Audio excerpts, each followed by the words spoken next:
Bonjour chers élèves, dans cette vidéo qui est destinée aux élèves de première année sciences maths français et aussi première année sciences français et sciences éco et techniques.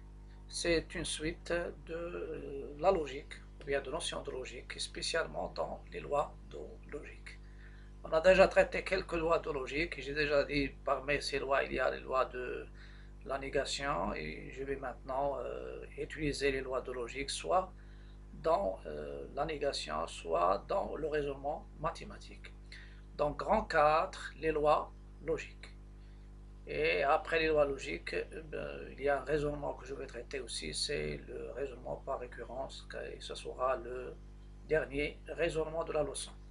Les lois logiques. Définition. Qu'est-ce que ça veut dire une loi logique? Une loi logique est une proposition formée par des propositions, par plusieurs propositions qui sont liées entre elles par des connecteurs logiques. Et les connecteurs, ce sont la négation, la conjonction, la disjonction, l'implication et l'équivalence.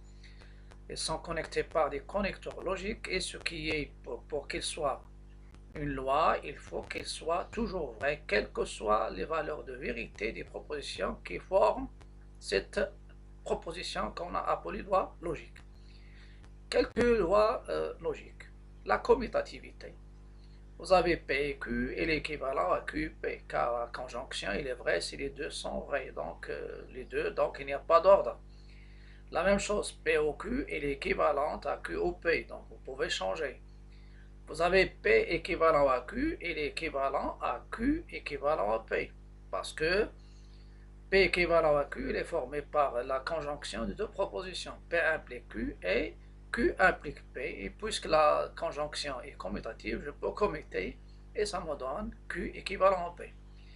Il y a ce qu'on appelle les lois de Morgan. Les lois de Morgan, ce sont les... Il y a la distributivité qu'on verra, mais les lois, ce sont des lois de négation. Ce sont les lois de négation. J'ai déjà parlé au cours de la leçon de la négation, j'ai déjà parlé surtout lorsque j'ai défini la conjonction et la disjonction, et j'ai déjà montré que la négation de P et Q est équivalente, et maintenant j'utilise le symbole d'équivalence, elle est équivalente à non P ou non Q.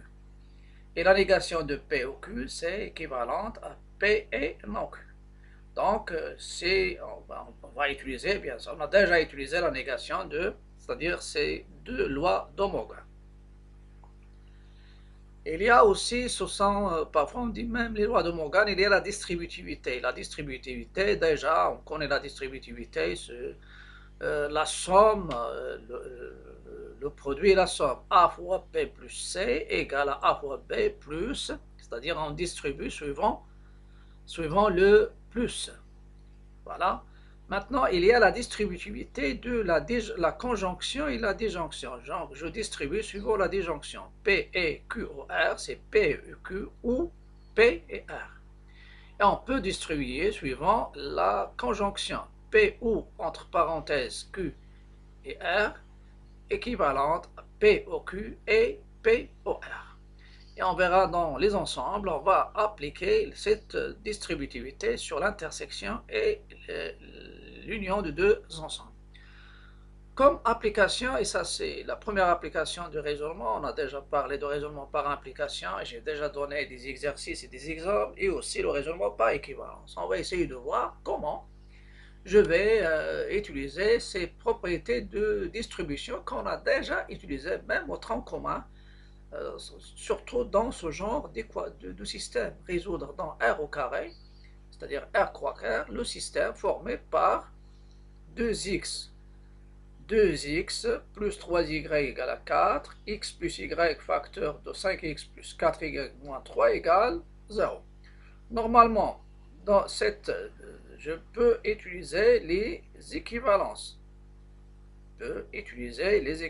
C'est-à-dire comme symbole, au lieu de dire équivaut, ou bien si, seulement si, je peux utiliser l'équivalence. On va essayer de voir comment on va utiliser la distributivité de la conjonction et la disjonction. Donc là, je vais prendre le système que je vais l'appeler S. Ce système, il est équivalent. Je peux l'écrire autrement. C'est 2x plus 3y égale à 4. Ça, c'est la première équation que je l'appelle une proposition. Voilà. Et vous avez l'accolade, il signifie la conjonction. Et, il signifie la conjonction. Et x plus y, facteur de 5x plus 4y moins 3 égale 0. Moins 3, le produit, il est égal à 0. Celle-ci, elle est équivalente à 2x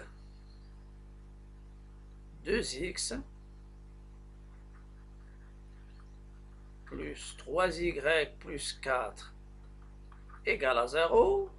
Et vous avez un produit. Un produit est nul, c'est là au moins de ces facteurs est nul. Et je vais obtenir deux propositions. X plus y égale à 0 ou 5x plus 4y moins 3 égale à 0. Et ceci, ça va me donner normalement, c'est ça, c'est une proposition, c'est P. Et Q, ça c'est Q, ou R. Donc je peux distribuer suivant la disjonction. Donc ça va me donner 2x plus 3y plus 4 égale à 0 et x plus y égale à 0. Voilà, ça c'est la première. Ou, j'ai pas de place, donc P 2x plus 3y plus 4 égale à 0 et 5x plus 4 y moins 3, elle est égale à 0. Voilà. Et maintenant, je vais essayer de revenir au système.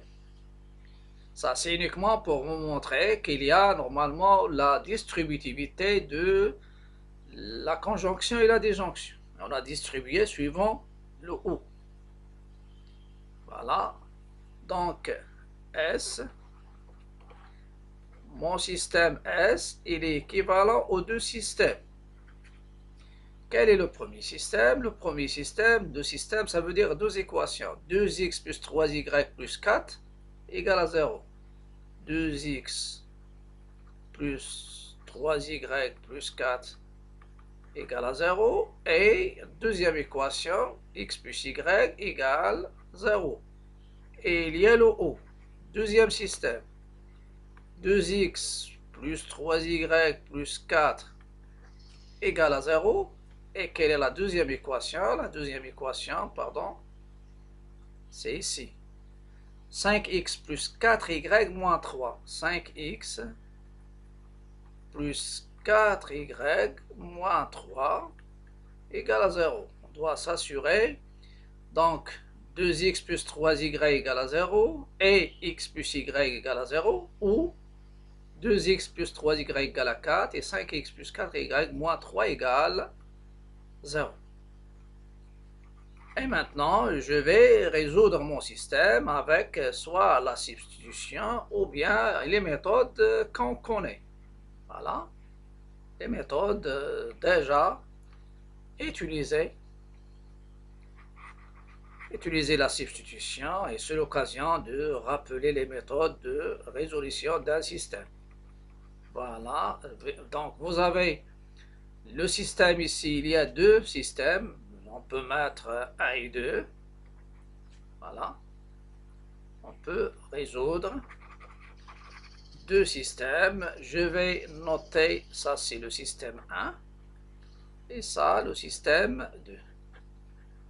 Et le ou, il donne l'union des ensembles de solutions. Je prends 1. 1, il est équivalent. Donc, je vais utiliser la substitution. Je garde 2x plus 3y plus 4 égale à 0 et je multiplie normalement la deuxième par moins 2. Ça donne moins 2x moins 2y égale à 0. Et je fais la somme. Je fais la somme, ça va me donner 0, y, 3y, plus 4, égale à 0, donc y égale moins 4. Et le x, vous avez x plus y égale 0, ça va vous donner x, c'est moins y, et moins y c'est quoi? C'est 4.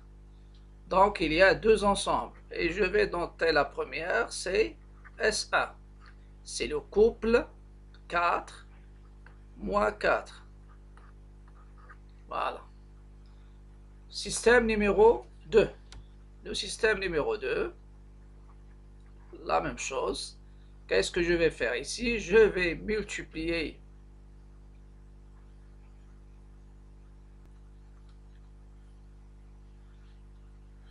on continue la résolution du système. Donc S est équivalente à deux systèmes. 2x plus 3y moins 4 égale à 0. X plus y égale à 0. Je le nomme sous système 1. Ou, et deuxième système, 2x plus 3y moins 4 égale à 0. 5x plus 4y moins 3 égale à 0. Ça, c'est le système numéro 2. Et je vais essayer de résoudre système par système. Le système 1 est équivalent 2x plus 3y moins 4 égale à 0, moins 2x. J'ai déjà, normalement ici, je vais revenir, il y a une petite erreur. Normalement ici, il y a moins 4. Pour la première équation, il y a moins 4. Voilà, donc j'ai déjà corrigé ça. Donc il y a moins 4 au lieu de plus 4. Moins. Donc 2x plus 3y moins 4 égale à 0. 2x moins 2y égale à 0. Multiplier la deuxième équation par moins 2 et faire la somme. La méthode de substitution, ça vous donne de combinaison linéaire, pardon, ou d'addition, ça donne y moins 4 égale à 0, donc y égale à 4. L'équation 1, x plus y égale à 0, ça donne x égale moins y, donc c'est moins y, donc le x c'est moins 4. Donc vous pouvez vérifier, donc le couple moins 4, 4, c'est l'ensemble de solutions, les solutions de l'équation 1, du système 1, pardon. Même chose le système 2, je vais multiplier la première équation par 5, la deuxième par moins 2, et je fais la somme, ça va me donner 7x moins 14y égale à 0, donc y il est égal à 2. Et je remplace dans la première équation y par 2, ça me donne x égale moins 1, donc x c'est moins 1 et 2. Vous pouvez vérifier le système. Finalement, lorsqu'il y a OC, l'union, lorsqu'il y a ET, c'est l'intersection. On verra dans le chapitre des ensembles. Donc finalement, l'ensemble de solutions de ce système, SA union S2, il y a deux couples, c'est le couple moins 4, 4 et le couple moins 1, 2. Donc vous avez le droit de vérifier. Ça, c'est un exemple d'utilisation de la distributivité de conjonction et déjonction.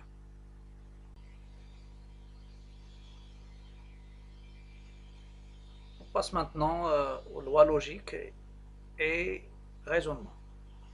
On a déjà utilisé ce qu'on a appelé bien sûr l'utilisation, la résolution d'un système en utilisant la distributivité de la conjonction et la disjonction. On passe maintenant des autres exemples, loi logique et raisonnement. On a déjà vu que lorsqu'on a défini l'implication P implique Q, on a déjà démontré que l'implication P implique Q, elle est équivalente à non Q implique non P.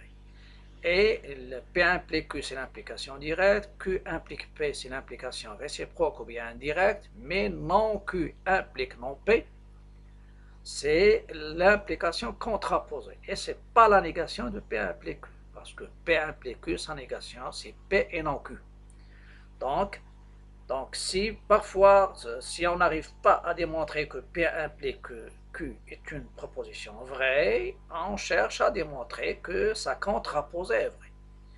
Donc, je lis maintenant, et les lois logiques servent à déterminer la valeur de vérité d'une proposition. Par exemple, si je donne x et y de réels quelconques, montrer que x différent de y et xy différent de 1 implique x sur x carré plus x plus 1 est différent de y sur y carré plus y plus 1. Le R, normalement, c'est le domaine de définition, donc ce rapport existe. Donc, on peut remplacer, montrer que quel que soit x appartenant à R, quel que soit y appartenant à R, cette implication est vraie. Lorsque je dis montrer, ça veut dire sous-entendu, on vous demande de montrer qu'elle est vraie.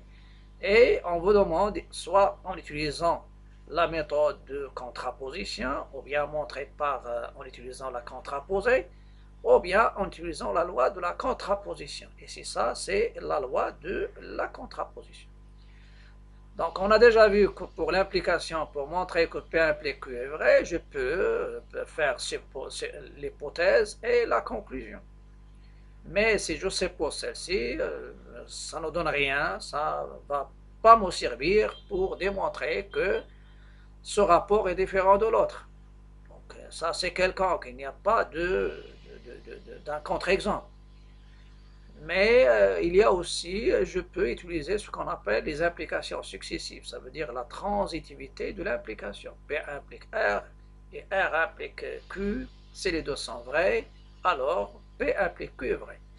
Mais comment je vais utiliser ici? Donc, je vais utiliser la contraposée pour pouvoir utiliser l'égalité. Donc, soit x un réel, y un réel.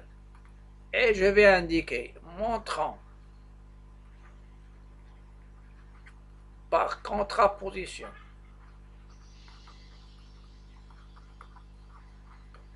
par contraposition, ça veut dire en utilisant la contraposée. Montrant par contraposition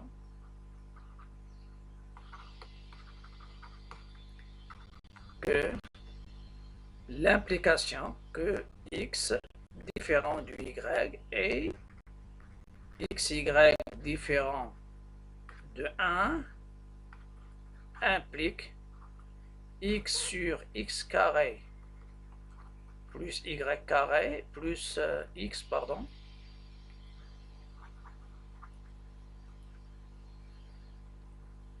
voilà, plus x plus 1 différent de y sur y carré plus y plus 1. Que celle-ci est vraie. Voilà. Cette proposition, celle-ci, elle est équivalente, celle-ci, cette proposition, celle-ci, elle est équivalente. Quelle est la contraposée? Ça, c'est P implique Q. Non Q implique non P. C'est-à-dire x carré plus xy. Voilà. Et je dis ici, c'est-à-dire. Voilà. Ou bien je laisse, il est équivalente. Voilà, il est équivalente à sa contraposée. Égale y sur y carré plus y plus 1 implique, ça c'est non Q. Ça c'est Q. Donc je reviens, ça c'est P implique Q. Et ce que je vais utiliser, non Q implique non P. Voilà, est-ce que celle-ci, il est vrai? Quelle est la contraposée? La contraposée, il faut savoir, c'est pas la négation, c'est l'implication contraposée. La négation de Q implique la négation de P. La négation de P, c'est la conjonction de deux propositions. Donc, je fais la négation de x différent du y si x égale à y. Le ET, il devient OU et XY égale à 1. Voilà, ça c'est Ce que je vais démontrer. Est-ce que cette implication est vraie ou non? Voilà, et maintenant, je vais revenir. Donc, on a x sur x carré plus x plus 1 égale y sur y carré plus y plus 1. Est-ce qu'il implique, normalement, la donnée c'est-à-dire d'après les données, je dois aboutir à x égale y ou xy égale 1. Donc, qu'est-ce que je vais faire ici? Je vais faire produit des extrêmes et produit des moyens. Donc, x, et je vais utiliser la méthode des implications successives. Donc, je croise. Voilà. X fois y carré plus y plus 1 égale y fois x carré plus x plus 1. Vous pouvez remarquer ici que qu'est-ce que je cherche? Je vais vous montrer quelle est la technique qu'on va utiliser. Je cherche à écrire cette égalité, c'est-à-dire à partir de cette égalité, je dois aboutir à un produit égal 0. Pourquoi un produit égal à 0? Parce que pour avoir x égale à y ou xy égale à moins égale à 1, celle-ci c'est le fruit d'un produit x moins y, facteur de xy moins 1 égale à 0. Et je sais qu'un produit est nul si là au moins de ses facteurs est nul. C'est ça la technique qu'on va utiliser. Donc, et je vais continuer les applications. Je développe, voilà, x carré y plus xy plus x égale yx au carré plus xy plus y. Donc, normalement, mon but, c'est aboutir à un produit nul. Ça veut dire à une factorisation. Donc, vous pouvez remarquer ici qu'il y a une simplification. Voilà, je simplifie les x, y. Voilà. Et vous n'avez pas le droit, ça c'est xy carré et l'autre c'est yx carré. Donc, je vais faire passer pour factoriser. Voilà, pour factoriser. Donc, c'est x, y au carré, plus x, moins y, x au carré, moins y égale à 0. Je vais chercher un facteur commun. Ça, c'est déjà utilisé pour les polynômes. Donc, qu'est-ce que je vais faire? Je vais écrire les termes qui sont semblables. Il y a x, y au carré et moins y, x au carré. Voilà. Ça, c'est un terme. Et les autres, c'est x moins y.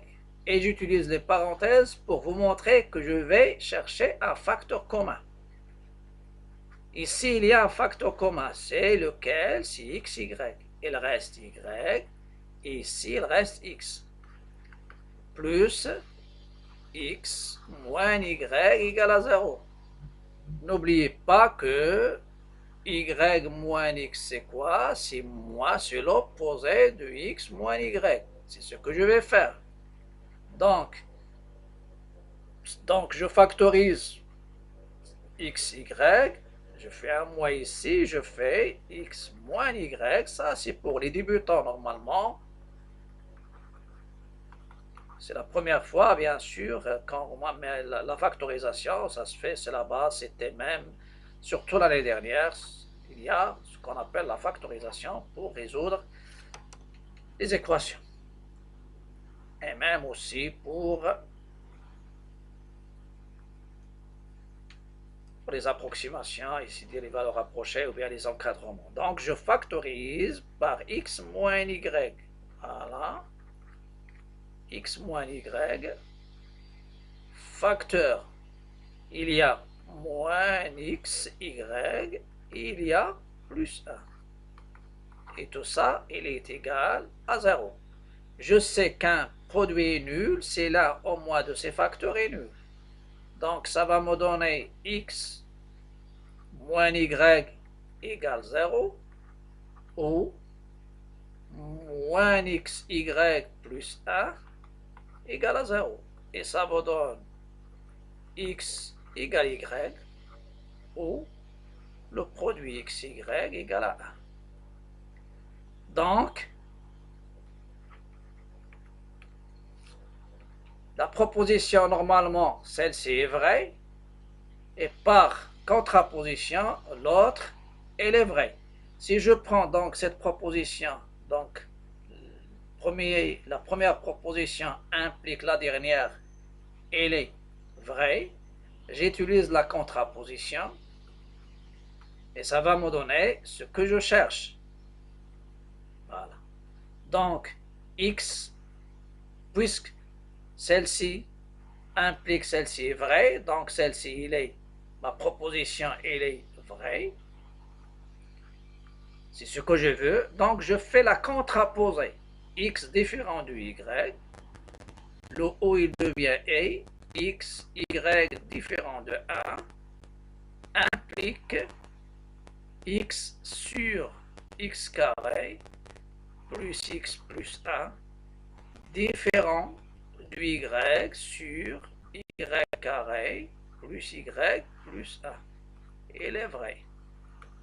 Pour moi, j'ai pas de place, mais si j'ai une autre ligne, je vais écrire donc x sur, c'est-à-dire ce rapport implique ce dernier, donc il est vrai, et par conséquent, l'implication. Donc je vais écrire celle-ci, c'est-à-dire cette proposition implique celle-ci est vraie, et par conséquent, sa contraposée est vraie. Donc ça, c'est un exemple de la contraposition. C'est un exemple de la contraposition. Donc, l'utilisation de la contraposition. Je passe maintenant à un autre exercice. Et dans cet exercice, ce qu'il demande l'exercice? Montrer que quel que soit AB appartenant à R au carré, ça veut dire A et B deux réels quelconques.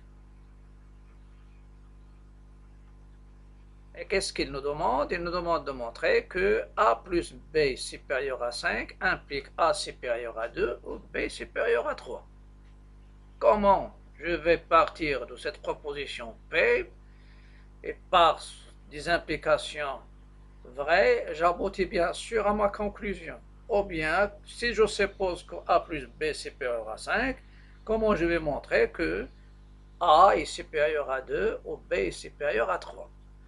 Pour la réponse, je vais utiliser la contraposition. Par contraposition, on montre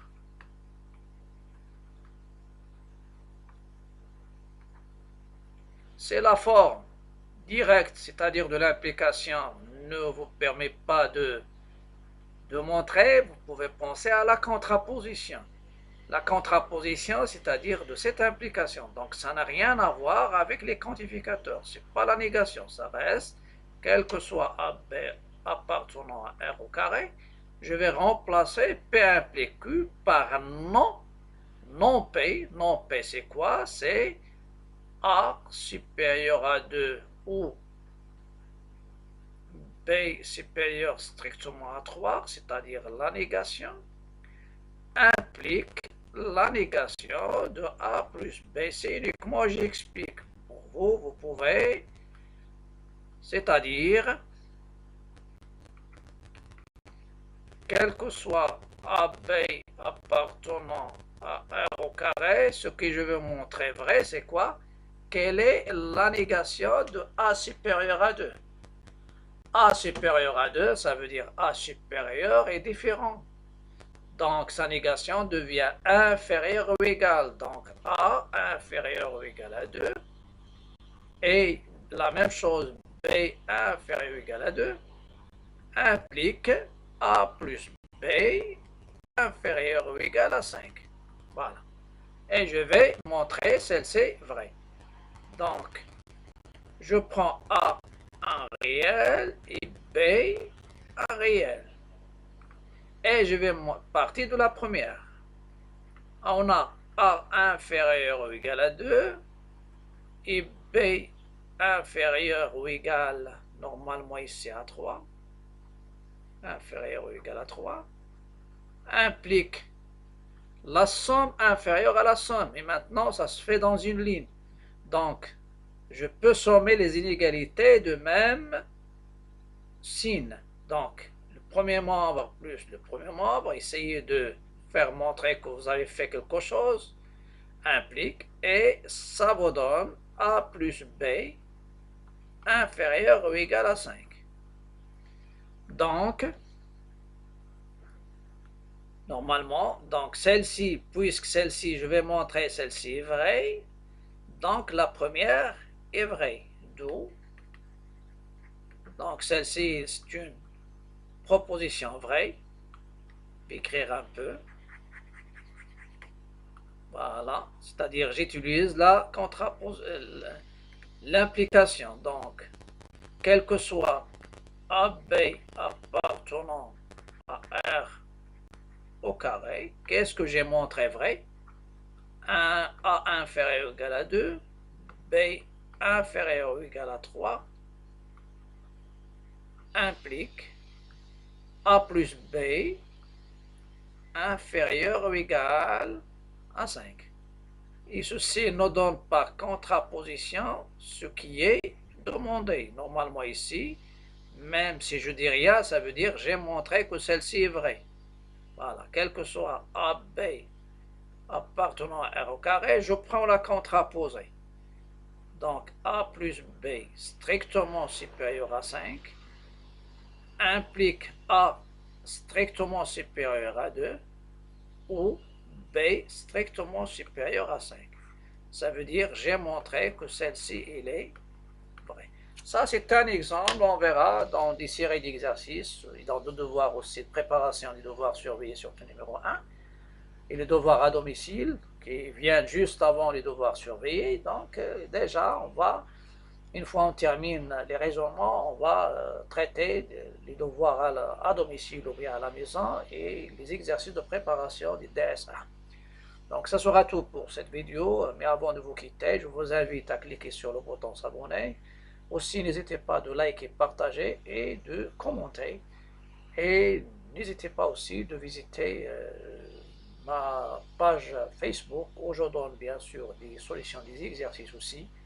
Et cette page il est intitulée soutien math.bgit avec bien sûr les initiales en majuscule. À bientôt et à la prochaine vidéo.